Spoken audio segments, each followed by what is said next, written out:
آج کی ویڈیو کا جو ہمارا ٹاپک ہے وہ ہے 15 کے نقش کی آسکی چال کے بارے میں، کہ آسکی چال میں جفت کے کتنے داد ہیں اور طاق کے کتنے داد ہیں، اور جفت کے جو عناصر ہیں وہ داد کہاں پہ استعمال ہوتے ہیں اور طاق کے داد کہاں پہ استعمال ہوتے ہیں۔ یہ ہمارا آج کی ویڈیو کا ٹاپک ہے۔ تو یہ میں نے پہلے جو ہے نا وہ آسکی چال میں 15 کا نقش لکھ لیا ہے۔ 15 کے نقش کی آسکی چال جو ہے وہ ایک یہاں سے شروع ہوتا ہے، 2 3 4 5 6 7، اس کے بعد آگے 8 اور 9۔ اچھا، اس نقش کو نقش مسلط بھی بولا جاتا ہے، اور یہ جو نقش ہے نا، یہ سمجھ لیں کہ روحانیت کی عملیات کی بیس ہے یہ نقش، ٹھیک ہے۔ اور اس کو نقش ہرکارا بھی بولا جاتا ہے، اس کو نقش ہوا بھی بولا جاتا ہے، اس کو نقش آدم بھی بولا جاتا ہے۔ اس نقش کے بہت سارے نام ہیں، اور بزرگان دین فرماتے ہیں اگر کوئی شخص اس نقش کی زکوٰۃ ادا کر لیتا ہے تو سمجھ لیں کہ پھر وہ قرآن پاک کی ہر صورت کا نقش اگر وہ اپنے ہاتھ سے لکھے گا تو اس کا نقش جاری ہو جائے گا، ٹھیک ہے۔ اس کی ریزن کیا ہے کہ اس میں 1 سے لے کر 9 تک پورے اعداد موجود ہیں، اور علم ابجد کے اندر 9 کے آگے جو اعداد ہے وہ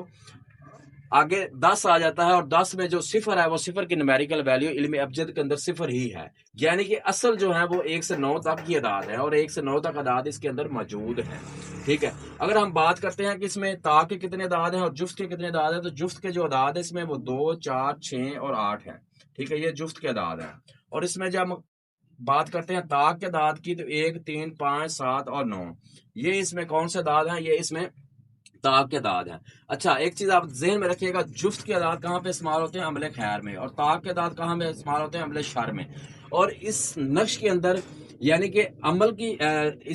یہ جو نقش ہے یہ اپنے اندر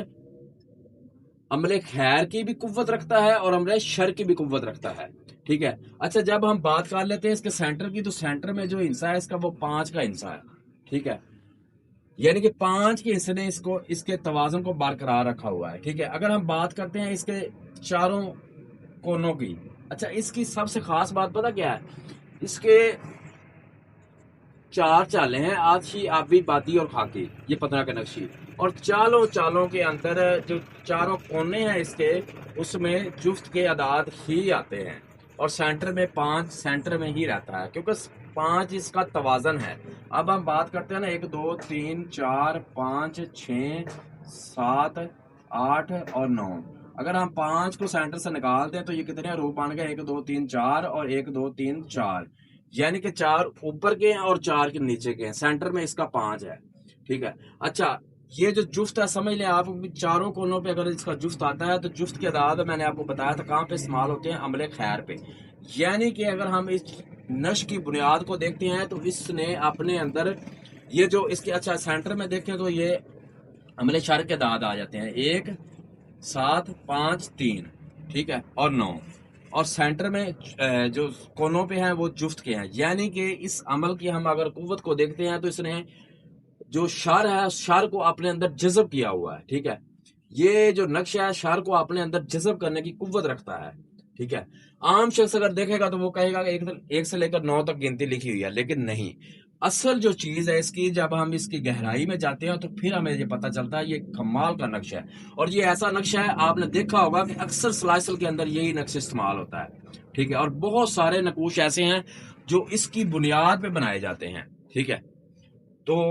امید ہے کہ اس نقش کے بارے میں تھوڑا سا آپ کو جاننے کو ملا ہوگا اور اس کے بارے میں آپ کو معلومات ملی ہوگی۔